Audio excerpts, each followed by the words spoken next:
This is Johnny from All Around Boxing. I am here. It is midnight. I just came back from the event Thunderbolt Boxing had at the Glendale Civic Center. May I say, for Wednesday night, not a bad turnout. So shout out to Thunderbolt Boxing for having a great turnout on a Wednesday night. You know, people have work tomorrow. Even fighters have work tomorrow, and people showed up, man, and it was a good crowd.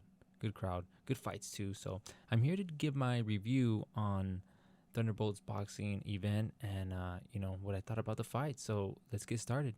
All right, guys, let's talk about the first fight. The first fight was in the flyweight division, 126 pounds. It was a 4-rounder, and it was against Basilio Montezuma versus John Moraga. And if you guys know John Moraga, he's fought in the UFC, was successful, fought really good fighters in the UFC. Let's look him up. Don't know too much about John Moraga, but let's see. He fought in his pro debut in the UFC in August 4th, 2012. He's fought Demetrius Johnson. He's this guy's legit. So the first fight was him and Basilio Montezuma, and it was what you expect. Basilio is a MMA fighter too, so it's just two MMA fighters slugging it out. Obviously no technical, like real technical boxing skill was applied, right? It was just two MMA fighters slugging it out. Fan friendly, John Moraga has a big following, so people were cheering him on. And it was a good fight to start off the night. It was a slugfest. That's what it was. Like, just picture two MMA fighters just boxing. They're gonna swing and they're gonna hit each other. So it was a good fight. All right, guys, let's talk about the second bout. It was a heavyweight bout, and it was against Josh Tomaszoli, and he was facing his name is Caleb Caldwell. This one was a shocker to me. Josh Tomaszoli, he's a heavyweight that knows how to box. He's really light on his feet, and I thought that's what he was going to do, because that's usually what I always see Josh do. One thing I've noticed, and I talked to him after the fight, and he said nothing was wrong with him and there's no excuses, but he, in my opinion, he was a little heavier. In my opinion, I've seen him in better shape. I don't know if that has to do with anything, but that's just my opinion, what I see. I'm gonna tell people what I see, and I've seen Josh in better shape. Now he says he was in good shape, and he said that there's no excuses, and he just got caught, and I'll take his word for it. But he fought Caleb Caldwell, and Caleb Caldwell, man, that boy came to fight. He knocked down Tomaszoli. He got the W, and that was one of the fights where the first couple seconds of the round, Caleb he caught Tomaszoli, woke him up. Tomaszoli was like, whoa, this guy could punch. And from there, Tomaszoli, he was doing his thing that he always does, usually boxes him, really light on his feet, try to give a heavy jab. But Caleb, man, he came to win. He's no pushover, and he beat Tomaszoli, and he beat him fair and square, knocked him down. So great fight, and best of luck of Joshua. Hopefully he bounces back. It's just one loss. And best of luck to Caleb Caldwell. He came to fight. All right, guys, let's talk about the third fight of the night. It was in the super bantamweight division, 122 pounds, a 4-rounder fight. It was against Jose Herrera II versus Paul Torres. And Paul Torres, man, I talked to him after the fight, and he's just coming back. He took a long layoff, and he looked really good. I guess he came up a little bit through the amateurs. A couple pro fighters say that they know him, they know how good he is, and he looked good. He has all the skills to be successful. I need to see more of him to really get a good assessment from him. But man, he beat him fair square, And best of luck to Pa Torres. He's from Phoenix, so I'm always gonna, you know, want AZ fighters to be the best. Jose Herrera, he gave him a shot, man. He tried his best, but Paul was just better. And shout out to Paul Torres, and best of luck to you, man. Now let's talk about the fourth fight of the night. It was against Deonte Stone versus Derek Cardenas. It was in the heavyweight division. It was a 6-rounder. This fight was, every Deonte fight's good. Deonte kind of, when he fights, he throws a lot of wide punches, but he got the W. The thing about Deonte, he has a good amateur pedigree. So whether you like the way he boxes or throws punches, he has this.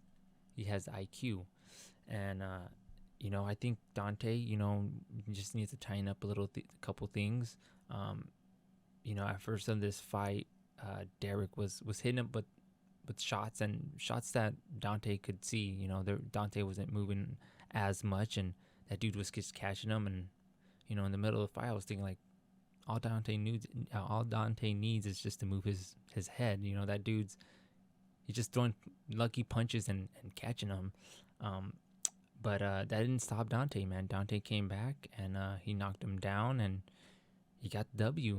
Shout out to Deonte for putting on a great fight, and best of luck for you too. Now the fifth fight in this event was against Trevor Quatro, man. Who doesn't like Trevor Quatro? And Nicholas Johnson, also known as Nick Johnson. And one thing about Nick is he's a football player. He came in big, strong, scary looking dude. I looked at him and I looked at Trevor. I said, man, Trevor, you picked him this time, man. You picked a hard fight, because this guy, he looks like he could punch, and he did punch. He does punch hard. But when you looked at the fight, if you look at both fighters, you look at Trevor Quatro. He has a boxing body. It's not ripped, just has a boxing body. Has good stance and has better technical skills as a boxer. And you look at Nick, and Nick is just starting off. He's a football player. He fought like a football player. He fought like a newbie. There's no doubt in my mind that if he keeps training hard and he just applies the fundamentals, that Nick can be good. But Trevor was just a better man. He was a better boxer. He showed it. He won. He could have knocked him down if he threw more punches. Nevertheless, Trevor he won. And who doesn't like Trevor Quatro, man? He's such a down-earth guy, man. Family guy, works at Red, White, and Brew. People love him, and I really want to see Trevor succeed.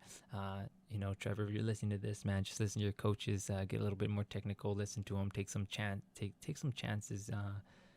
Because when you get to the higher level, fighters will expose the little mistakes that you make here. But like I said, nevertheless, great job. You got the W. That's all that matters. Or what did Vin Diesel say? He said, doesn't matter how you win, whether an inch or a mile. So you won, man, and congratulations. All right, guys, let's talk about the co-main event. It was against Andre Rodriguez, also known as Dre Drizzle, and Joshrosh.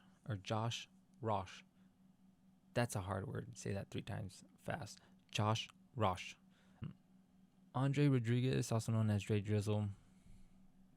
He was just a better skilled fighter, man. He had some difficulties against Josh, because Josh was a smaller fighter.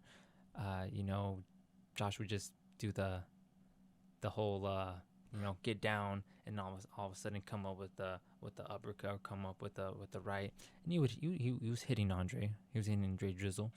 And after talking to Dre Drizzle after the fight, Dre said, he's pretty tall for his division, so I think he's gonna have a little bit of problems with shorter fighters. But he said he's gonna be working on it. He's gonna be sparring smaller fighters just to get better at learning how to control them in the ring.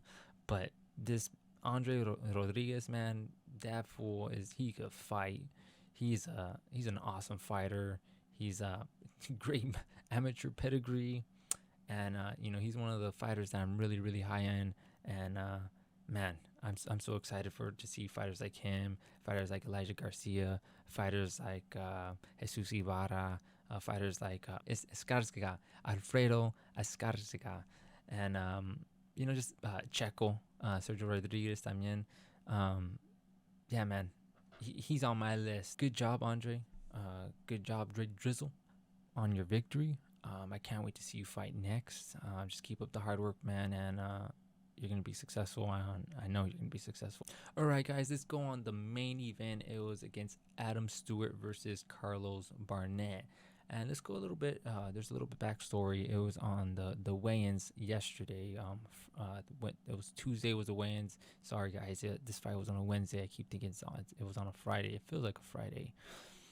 But, during the weigh-ins, there's a little scuffle. Carlos Barnett, in the stare down, he was talking smack to Adam Stewart, and after talking to Carlos, I asked him, why did that scuffle happen? Why did it get so intense? And he said he used that for motivation because he's thinking about retire soon, so he wants to get a win, and he wants to he loves the sport so much he doesn't want to retire, so he's trying to use any type of motivation to get an edge over his opponent. And it was nothing personal. He actually gave Adam respect after the fight. Nevertheless, Adam had a great performance. He knocked out Carlos pretty bad. Respect to Carlos for being 41 years old, looking ripped, looking good. Also, man, he kept getting up at 41 years old, getting knocked down by a big boy like Adam Stewart, getting up at 41. Get out of here. Respect to Carlos Barnett. And one thing he said after when I talked to him after the fight, man, he just wants to inspire people that don't matter if you're 41, go for your goals. So that's a message that I love that he shot out there to the world. Adam, man, he has a big following. He had a bunch of fans here for him. He did his thing, man. He did what he was supposed to do. He knocked out a 41-year-old fighter that was supposed to lose. Sorry to say that, Carlos, but he did his thing, man. If he would have lost, I think it would have been an upset. So I think he knows that. So much respect to Adam Stewart, much respect to Carlos Barnett. So the main event was a success. All right, guys, thank you for staying tuned for my first ever review on these boxing events that happen here in Arizona. Shout out to Thunderbolt Boxing for putting on a surprisingly great event on a Wednesday. Shout out to all the fighters that fought and put their lives for our entertainment. If you guys want to see the interviews, they'll be up tomorrow or sometime today. I got work, guys, in the morning. It's 12:30 over here where I'm at in Mesa, Arizona. So I'm going to get some rest. Guys, subscribe, like, and follow. And thank you for staying tuned. And I'll see you next time on the next review or interview on All Around Boxing TV.